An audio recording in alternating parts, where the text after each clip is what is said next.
This is for people who are like hungry for more, who want to be their own boss, who want to create something huge for themselves. Like this is for you, because you have to pick your heart. Like, what do you want to be broke? You want to be rich? Like, what do we have to do?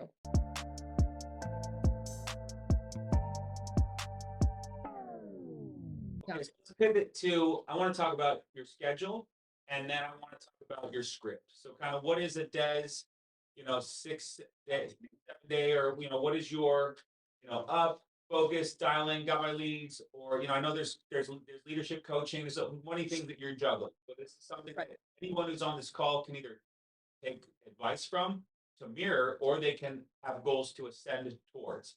So that, and then I Mhm. want to start doing like your script. So when you are working, like this is what Des says to get the job done. Mhm. Yeah, so schedule is super important, guys. Like and it's kind of baffling sometimes because people will show up on time working for like another employer, working for Amazon, working for Costco, on time, all pressed up, ready to go.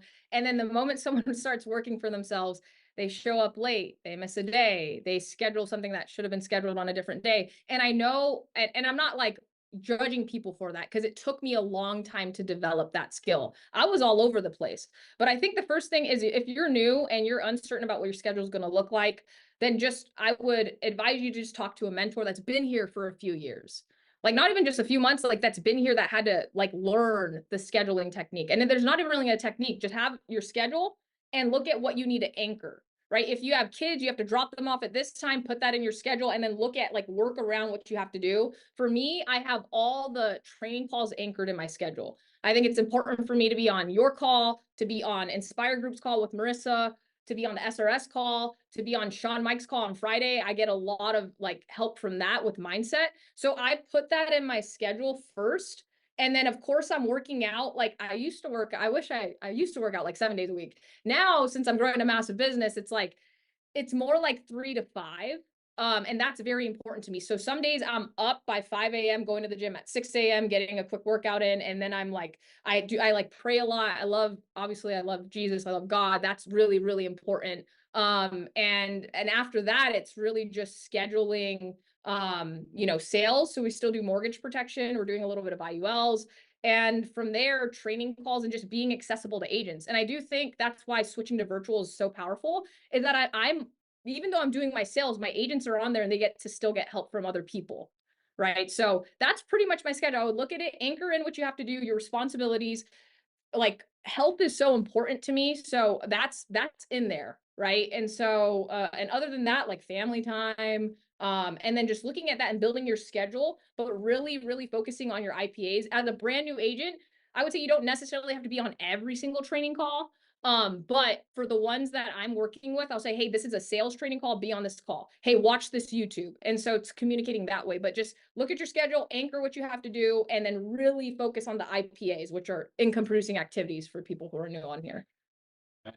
Okay, so that's the schedule. But what is Des's schedule? So when are you? What's your work? Oh, okay. What is Yeah.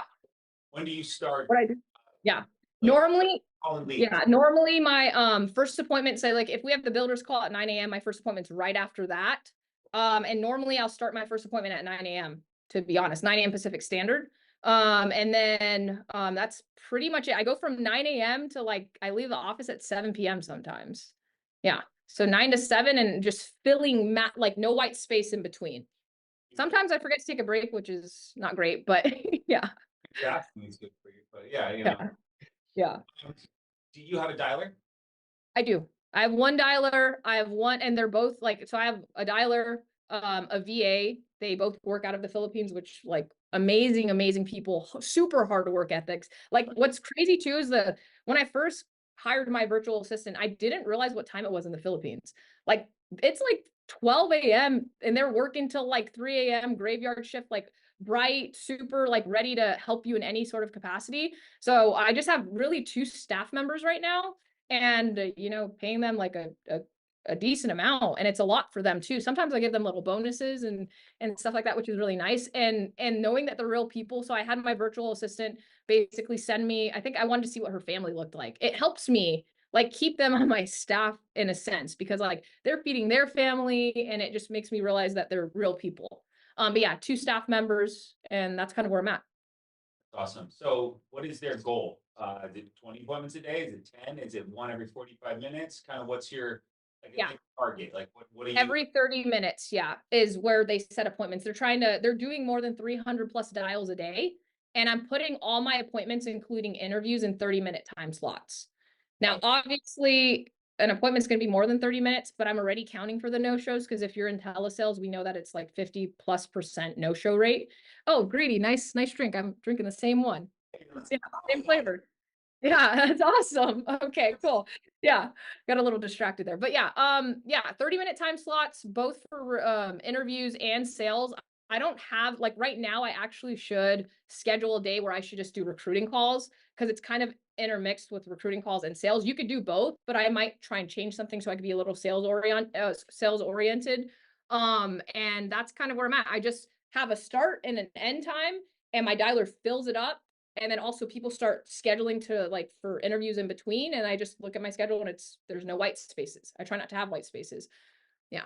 I like both because it keeps you on point and from going too long on a recruiting call. Because you'll get someone who'll ask a bunch of questions. You're like, listen, this is the way it is. This is what we do. This is what I've done. This is what you can do. I got an appointment coming in 2 minutes. And so if you have more questions, we can talk after that, or I get you started in class, or I get you started in contracting. And like it, That's yeah, enough. there we So go.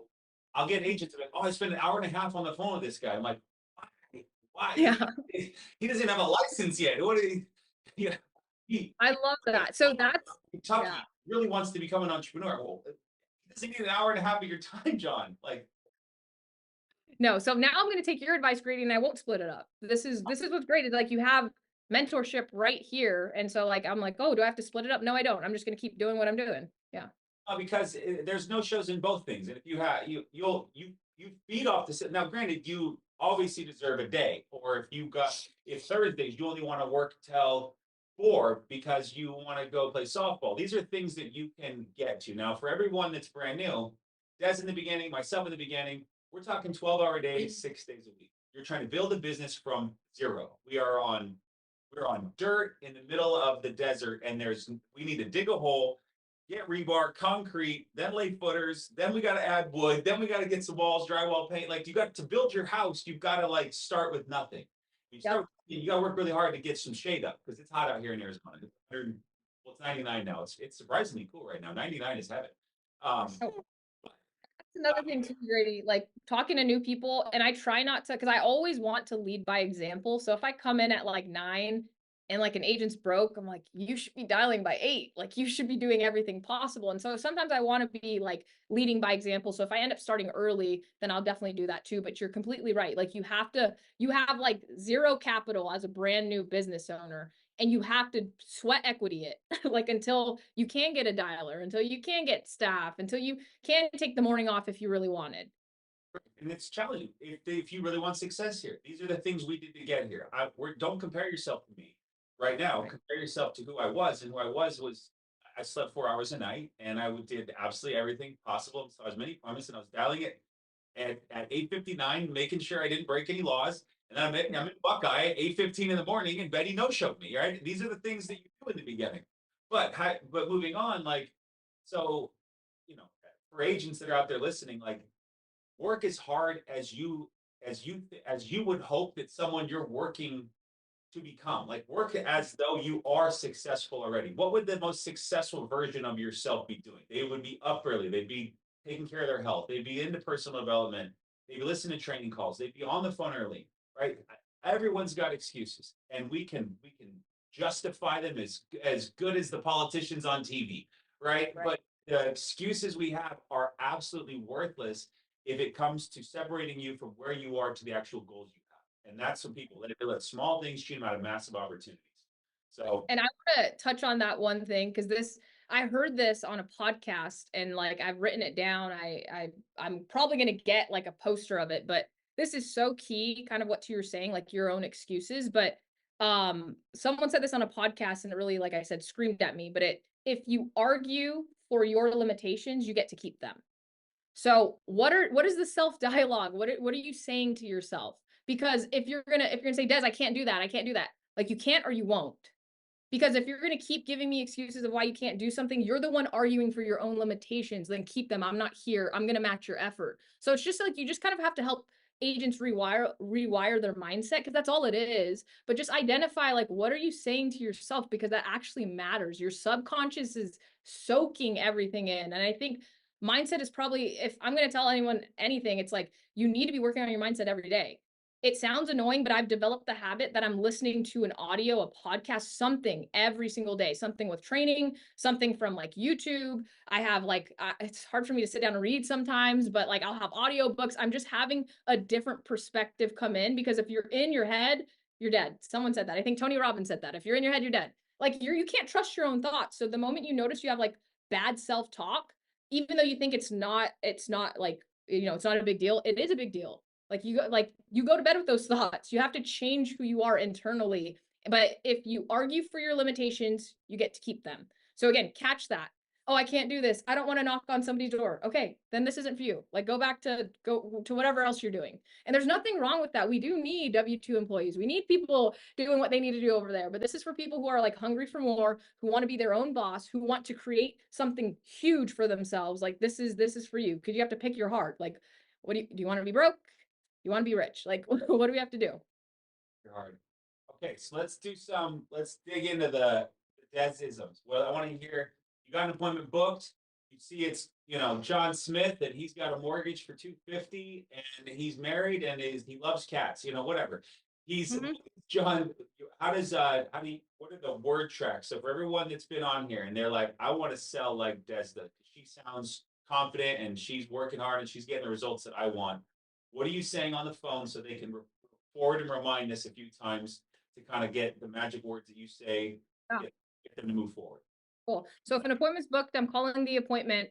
Like I mentioned before, guys, your mindset, your psychology behind who you are is crucial. So I always like to say doctor-patient mentality. Like I'm the doctor, that's the patient. So don't be scared to ask them what their mortgage is. Like you have that information. Don't be scared to ask them their medications. Don't be scared to ask them that. And you will get people that says, "Why do you need to know? Why do you need to know how much I make?" Well, John, like you're a plumber. I'm a financial professional. I'm not going to tell you what pipes to put under the sink. Like, let me do my job. Like, I don't mind telling people that, because I have zero like time and energy and effort for it. That's why I love leads. I'm a lead junkie. If someone doesn't want it, I don't care. And I don't even want to put the application in if they're even hesitant. So in the beginning, when I call, I'll say, "Hey Grady, this is Desiree. I'm the underwriter here for a mortgage protection appointment. How are you?" My tone is like detective.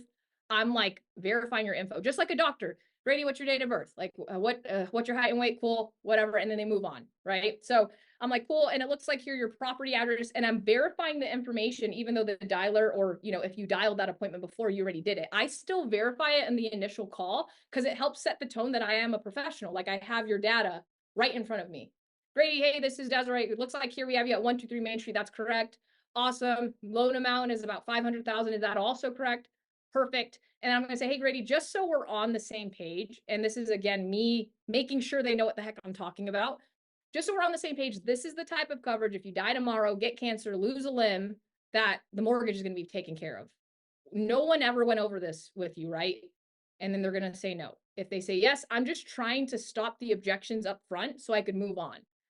So I think that's super key, is verifying the information, having the tone like you're the doctor, they're the patient, and just wearing, like I said, that financial professional hat. And don't let somebody tell you how to do your job. Because like I said, you'll get a lot of people, "Why do you need to know this? How long is this going to take?"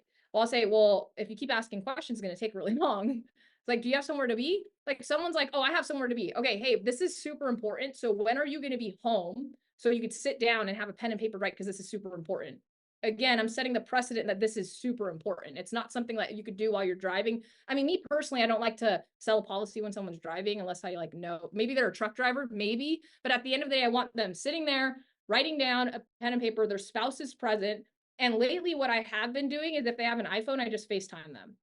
So that's been super key. Yeah. So that's been awesome. But that's kind of like the intro of the script. And so Grady, I tell people, and I even have like a little visual, but there's kind of 9 steps to like a life insurance appointment, right? You do your intro, and that's typically when you're booking the appointment. Once you get into it, and the next segment's credibility. So that's where I send them a picture of my business card. And I try not to say business card. I've been saying now verification card. So after I verify their info, I'll say, "Hey Grady, the state requires you write down my information, grab a pen and paper, let me know when you're ready." And then I'll give them my national producer number. I would say, hey, that number is super important. That's how you're going to identify me within the state. You can go directly to the Department of Insurance website, look me up, okay? Grady, the number I'm calling you on, it's not a landline, right? It's a cell phone? Yeah, it's a cell phone. I just texted you over a picture of my verification card. Do me a favor, pull that up when you get it. They pull it up. Cool. There's my license number that you wrote down, my full name, a picture of me so you know who you're talking to, okay? I wanted to leave that for your records. And then when I text them and I notice they have an iPhone, I might just like FaceTime them right then and there. And then so that's the credibility portion. I think that's so important. I think that's key because we know we're going to be asking them sensitive pieces of information. So I always say, hey, the state requires I leave that with you. They already have that, like, okay, cool, this is a professional, right? Oh, there's a picture of her, there's her national producer number. You don't necessarily have to have a business card, but it's free on Canva to make one. So highly, highly encourage you to go mess around and YouTube a tutorial on how to do one and take a screenshot, keep it in your phone and text it to people. So there's intro credibility. After credibility, we're doing the discovery. This is super important too, because I don't want to proceed with an appointment without knowing that this is very important to you, Grady, right? So the credit or the discovery. So I'll be like, Grady, you die tomorrow. Who's going to be taking care of the home? Your mom. Cool. And then now I'm asking questions to paint the picture. So I think that's key. It's your mom. Is your mom living with you? Is she local? What does that look like for your mom? Well, she's living in, Alabama. So is your mom going to have to fly over here to handle your funeral and take care of the home? Yes. Do you think she's going to keep it or sell it? Well, she's probably going to sell it. Okay, how long do you think your mom's going to need to sell your home? Because there's a funeral that needs to happen. She needs to move out your belongings. Depending on the real estate market, who knows how many months it's going to take. So how long do you think your mom's going to need? I don't know. She might need 12 months, 2 years. Yeah, on average, we're seeing people take 9 months to 3 years, honestly. But ideally, you would not want to financially burden your mom, right? And I'm asking these questions. She's like, yeah, I don't. Awesome. And then I might also ask her, well, do you have anything right now that if you had cancer or became disabled, it would keep paying the mortgage for you? I don't. Cool. Let's see what we can do to help you out. And then, so that's the discovery. The next segment is the process. They need to know what we're going to be doing. So I'll say, great, cool. This is what I do. I'm a medical field underwriter. I ask a lot of medical questions. And again, I'm giving a quick synopsis on this. And I could send my script out to anyone who wants it. Yeah. And so the process, I'm saying, Grady, we're going to ask you some medical questions, some financial questions. I need to know what you're going to get approved for because you can't just buy insurance. Unfortunately, you have to qualify for it. So I'm going to help you through that. Then we're going to submit an application depending on what option you want. And then I don't make any final decisions. I'm just the underwriter, right? It's the insurance carriers. We submit this application. It's going to take them 1 to 3 business days to let us know if you're approved. Okay. We might even know at the end of the day. I'm not sure. And then from there, you're going to have that coverage or whatever I say in that paragraph. But I let them know. And then after that, I ask them this. I say, do you, any objections? Is there any reason why you wouldn't want to submit an application? And then I'm trying to weed out all the objections in each segment. So that's the process. Their final fit. Now I'm doing the inventory. I'm asking them the financial questions, mortgage amount, term amount, whatever it is, their medications. I think that's so important. We also have like a training video on how like to appropriately ask those. And then in the inventory, I think it's also key to find out how much are they saving. So I'll say, Grady, it looks like here you make about $5,000. Your mortgage is $2,000 after you guys pay all your bills, major expenses, groceries, utilities, and all the fun stuff and all the hobbies you do. What do you normally save every month? And then you'll say, like 500 like on a good month. And like, how often are you saving 500? Every month. Sometimes it's more than that. So I'm writing 500. So then when I get off, I'll put them on hold and I'm looking at what carriers based off their, their health. Then I'm going to show them premium amounts that will never exceed 500, that won't even touch 500. And now I'm in that budget category without them asking, hey, what's your budget? I ask them, what are you saving every month? And then from there, you kind of work it backwards. So that's the inventory. We put them on hold. We do the underwriting. You as a new agent, I mean, for me and like our team, I'll say, you don't have to memorize all the products. Like just message me, you'll be on Zoom, yell at somebody, hey, I'm brand new. This is what, 60-year-old non-smoker, all this other stuff. We also have the in-home help channel, which is amazing. But everybody that's in the virtual office, you have access to someone that could help you. And so you don't have to memorize all the products. But again, do a really good job of the inventory, send it to your mentor, whoever it is you're working with. Then they'll tell you what to do with your options and your benefits, right? So we take go ahead. Oh, you're muted. Oh, there you are. Yeah. Every client will appreciate you when at this moment going, I have an idea of where I would like to place you, but I'm just going to check with a senior underwriter and run your case by them as well to make sure that my decision is the best one, or some Mhm. variation of that. It does, there's no lack of credibility, there's no diminishment of your professionalism. There's actually like, it elevates you as a professional on the phone going, you know, they're just checking and making sure that we can do what the best situation is. That sounds great. They're not just winging it off the phone and selling me like, you know, the easiest thing that they have access to. Yeah. So that Des is saying that like, because that's every agent's hook hiccup. I'm going to go sit on all the American training calls and all these different move training calls, and I'm going to call all the carrier reps to get a one-on-one coaching call on the products, and that is avoiding the most important thing Sure. we should be doing Yeah. on the phone. So please, that was just such a great point right there. Yeah. And so after inventory, right? Like I said, you don't have to know all that stuff. You put the client on hold. You're going to give them three options. Whatever it is, whether it's normal mortgage protection, we typically show them 100%, 75% or 50%.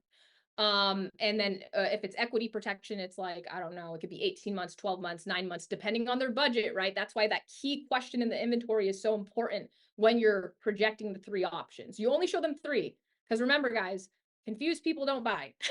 You don't want to show somebody seven different options, eight different options. You just want to show them three as the financial professional. And sometimes we'll get agents saying like, oh, well, they want term.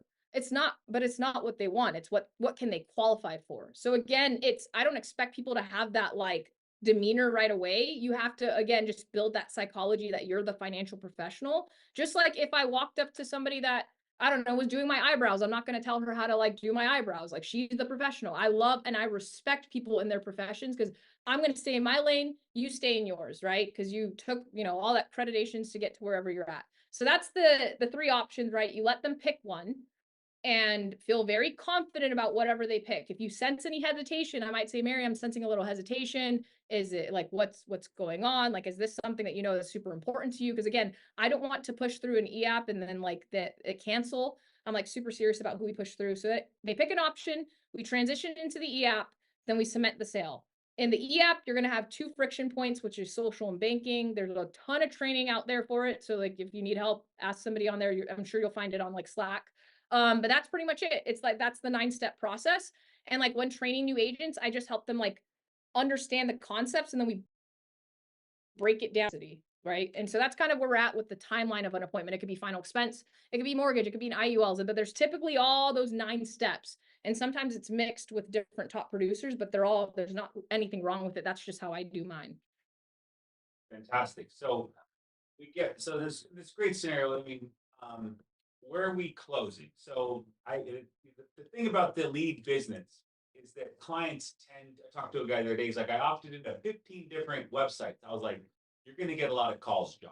So, uh, how do you close it, right? How do you keep them from opting in more, or a manager's calling from another company to check your work, or from them, how are you tying it down at the end? And what are any like follow-up steps?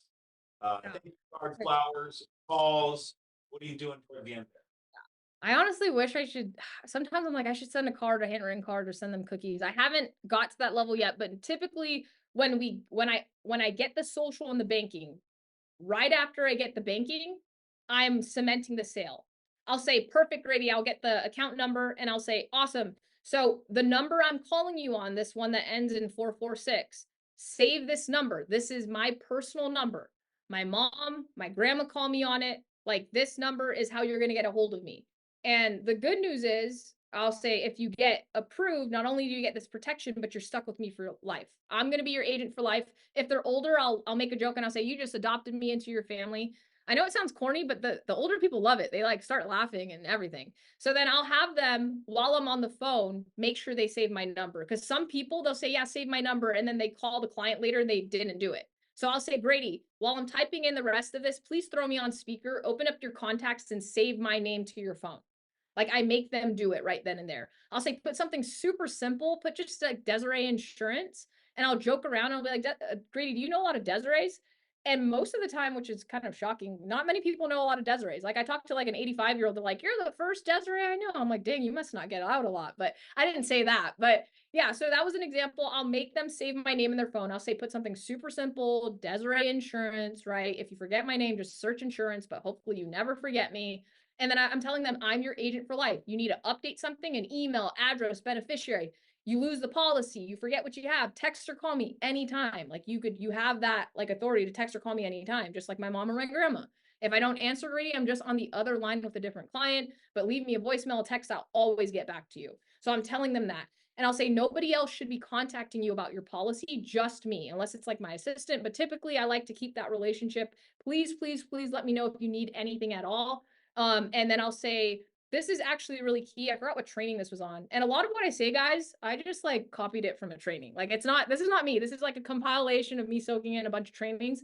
Someone said this, it was like, normally when you buy something, right, you walk out of Costco or Best Buy, you have a receipt, right? So I used to not do this a lot. I would sell a policy and not send them anything. I would just wait for them to get the policy packet, which could take 7 to 10 business days. So I'm gonna, in my head, I'm like, okay, cool. Someone buys something, they need a receipt. So they need a receipt in the form of a text or an email. So I'll tell that to my clients. I'll say, hey, I do have another appointment after this, but before I leave the office, I will send you a text message summary of everything. John and Mary, this, if you get approved, the insurance company will take about 7 to 10 business days to mail you the physical packet. John, it's like 30 pages long. It has your name on it, Mary's name on it, your son's name on it. So it's going to take them a long time to generate, but you will get that. If you don't, please let me know. But until then, I'll send you this text message summary. But if they're like, send me an email, I'll send them an email. So that was key for me to remember, like, okay, well, of course I would want a receipt if I bought something. So that's why you don't want people to cancel, because they're like, I talked to that girl Desiree last week and I haven't heard from her. Right. So I think that's key. And I would say that's pretty much it. This is another thing I say too. I'll say, hey, John, the moment you see that withdrawal leave your Chase bank account, you see the $200 come out of your account, that is great news. That means you're protected. You die the next minute, you get cancer, something happens, you're covered. Okay. If you don't see that withdrawal happen, please let me know. But we want to see it happen. So again, I'm framing it to make them super excited to see the withdrawal happen, because you don't want people being like, what the heck, you charged my account? I make it very clear. I was like, hey, the moment you get the moment you get approved, that first payment is taken and the protection starts right away. I'm assuming you want immediate protection for you and your family, right, Grady?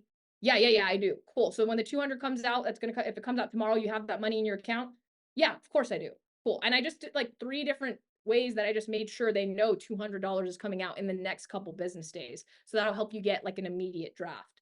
But those are a few things that I would do to cement the appointment. I sometimes check in on them maybe 2 weeks later to make sure they get the policy packet. I'll send them a picture of my dog if they have dogs. Like sometimes I might FaceTime them, but that's pretty much it. It's really important after you get the social and the banking to start cementing the sale, because normally those are the 2 things you really need. So good. And what that point you touched on right there at the end about the withdrawal, like that is good news, right? Don't begrudge it. Don't be frustrated. Don't go, ooh, how are we gonna handle it? Because there's a word I'm missing, but life insurance is a contract. And the way it Mhm. works is just like Des just described. As soon as that draft is taken, the only one that's on the hook now is the insurance company.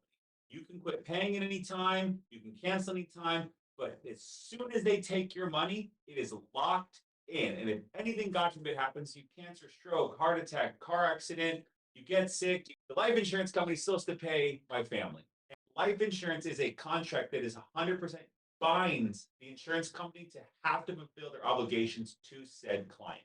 And that is a very powerful way that Des described to you, is telling as soon as you see that withdrawal go out, John, that is a great thing because you now are protected and your family's protected.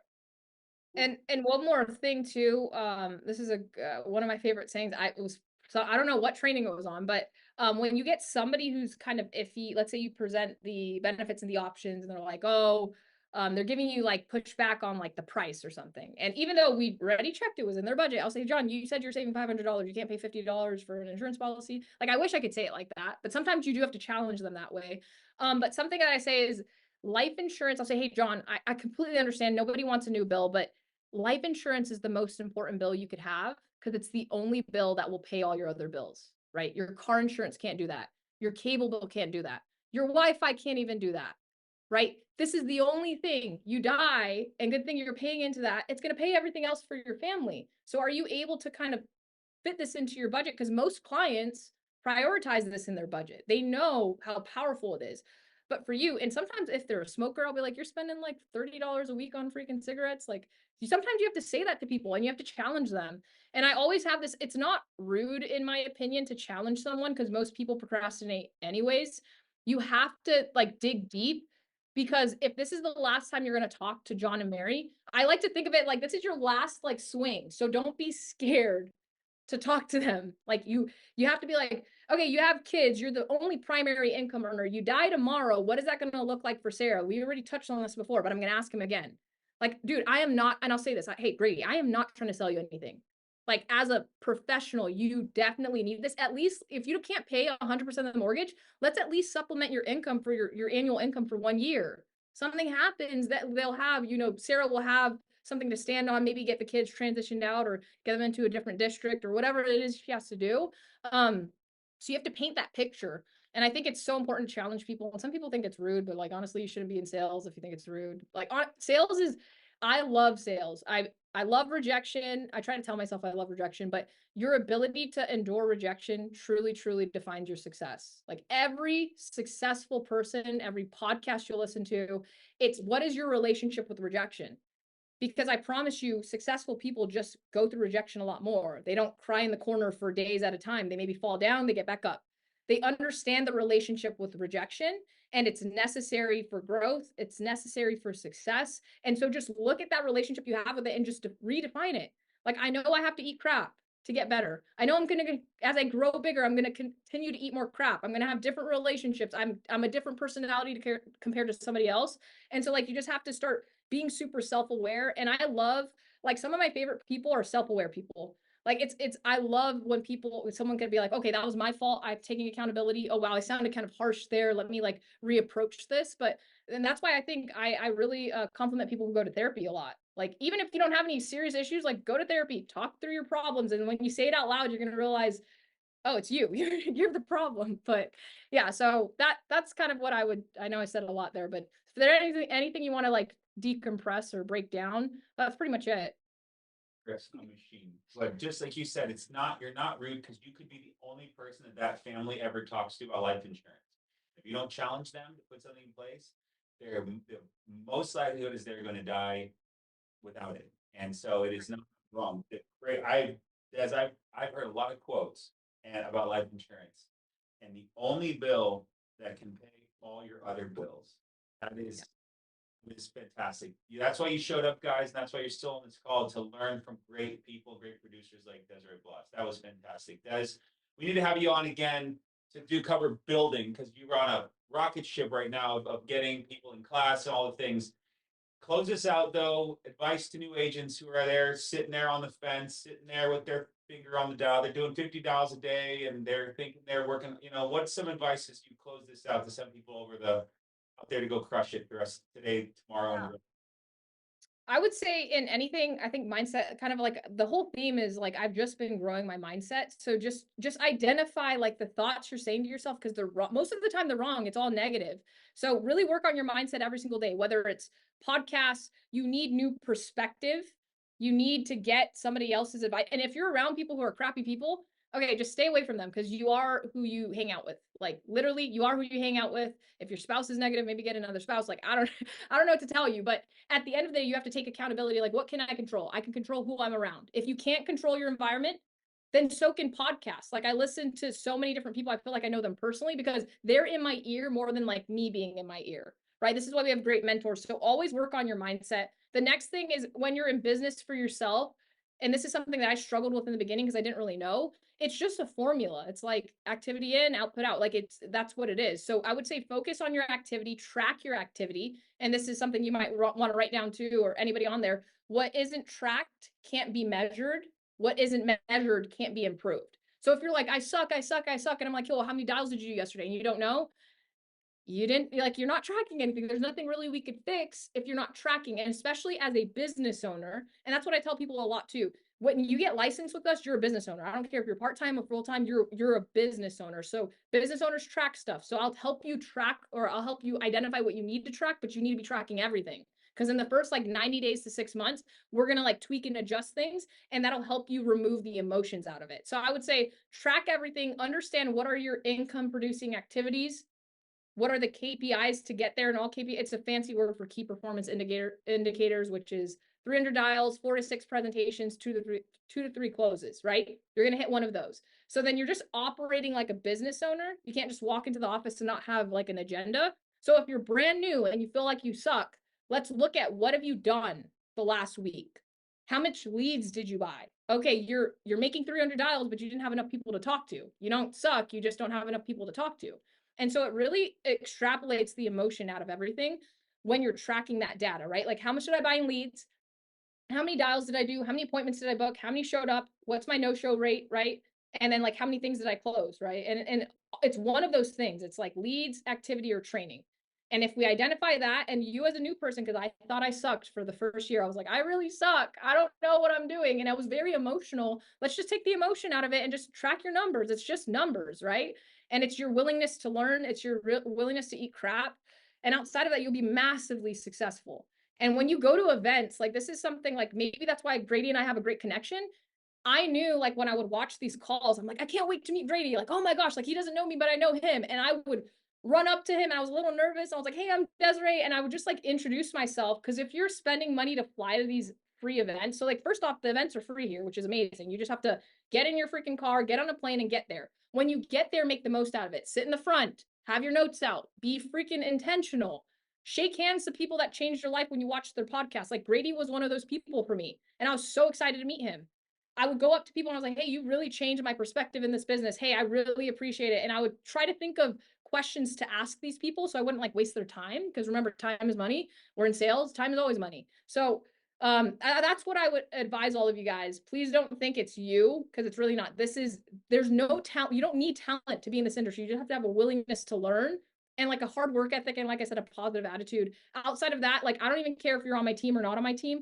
I would love to help anybody. I love helping people because that's how I was built. Like there were people from other agencies that would help me and they didn't get incentivized at all. And I just love like contributing, giving back. And so if you have that mindset and you have a heart to serve, you're going to do wonderful here.